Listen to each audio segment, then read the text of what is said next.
किसी ने बड़ी कमाल की बात कही है कि फितरत तो कुछ यूँ भी इंसान की कि अगर बारिश खत्म हो जाए तो छाता भी बोझ लगने लगता है। हेलो दोस्तों, मैं राहुल कुमार। एक बार फिर एक छोटी सी कहानी।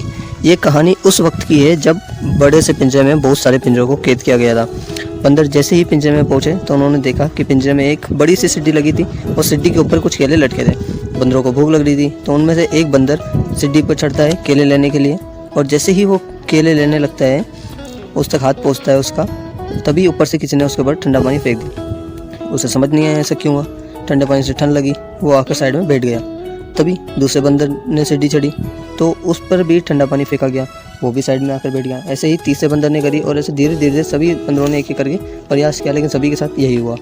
फिर थोड़ी देर बाद एक बंदर को फिर से भूख लगी, उसने फिर हिम्मत करी, वो फिर से सीढ़ी चढ़ने लगा।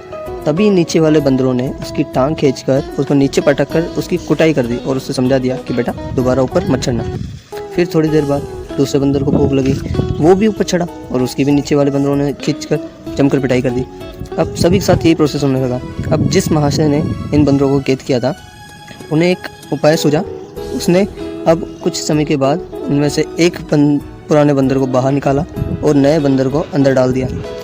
नए बंदर ने अंदर आकर के देखा कि अंदर सीढ़ी लगी है, तो वो भी केले खाने के लिए ऊपर चढ़ने लगा।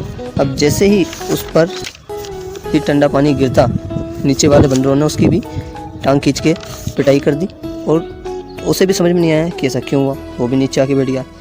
उसने दोबारा ट्राई किया, फिर से पुराने बंदरों ने उसकी पिटाई कर दी। अब वो भी शांत बैठ गया। कुछ समय बाद फिर से एक नए बंदर को अंदर डाला गया और पुराने बंदरों से में से किसी एक बंदर को बाहर निकाला गया। अब जो दूसरा नया बंदर था उसने भी अंदर सीढ़ी और केले देखे, वो भी केले खाने के लिए ऊपर चढ़ने लगा, तो उसकी भी नीचे वाले बंदरों ने जमकर पिटाई कर दी। वो भी चुपचाप साइड में बैठ गया। अब धीरे धीरे यही प्रोसेस होने लगा। नया बंदर अंदर आता, केले खाने के लिए सीढ़ी चढ़ता, पुराने बंदर उसकी पिटाई कर देते। अब धीरे धीरे सभी पुराने बंदर एक एक करके बाहर आ गए और नए बंदर एक एक करके अंदर चले गए। पुराने बंदर वो जिन्हें मालूम था कि अंदर क्या चल रहा था, और नए बंदर वो जिन्हें मालूम नहीं था कि अंदर पिटाई क्यों हो रही है, आखिर माजरा क्या है। न तो पिटने वाले को पता था, ना पिटाई करने वाले को पता था। बस कोई नया बंदर आता तो वो जैसे ही केले खाने ऊपर चढ़ता उसकी पिटाई कर दी जाती। आइडिया किसी को भी नहीं था कि पिटाई क्यों हो रही है। यही सब कुछ आज के टाइम पर हमारे साथ हो रहा है।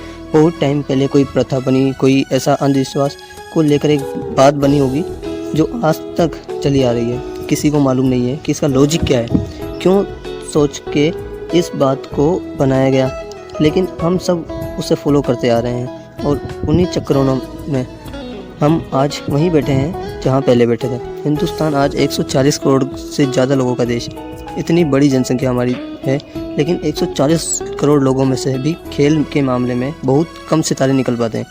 ओलंपिक्स में बहुत कम मेडल्स हम जीत पाते हैं। क्यों? क्योंकि हमारे पेरेंट्स को लगता है कि खेलों में फ्यूचर नहीं है। पड़ोसी का बेटा जो पढ़ाई कर रहा है तो हमारा और वो खेल में नहीं जा रहा है तो हमारा बेटा भी खेल में नहीं जाएगा, वो भी पढ़ाई करेगा। तो यह जो फेलियर का डर है, इसी डर से सभी ने अपने बच्चों को कैद किया हुआ है। आप अपने बच्चों के डर को ख़त्म कीजिए, खुद के मन के फेलियर के डर को ख़त्म कीजिए, और ये बात याद रखिए कि जितने भी सक्सेसफुल लोग हैं उन्होंने भी फेलियर अपनी लाइफ में झेली है। मैं एक बार फिर कहूँगा कि अपने डर को ख़त्म कीजिए और कर दिखाओ कुछ ऐसा कि दुनिया बनना चाहे आप जैसा। और अगर आप भी अपनी लाइफ में सक्सेस होना चाहते हैं, अपने ड्रीम्स पूरे करना चाहते हैं, तो आज ही नीचे दिए गए नंबर पर कॉल कीजिए और जानिए क्या है वो जिसने लाखों लोगों की ज़िंदगी को बदला है। Thank you, wish you well.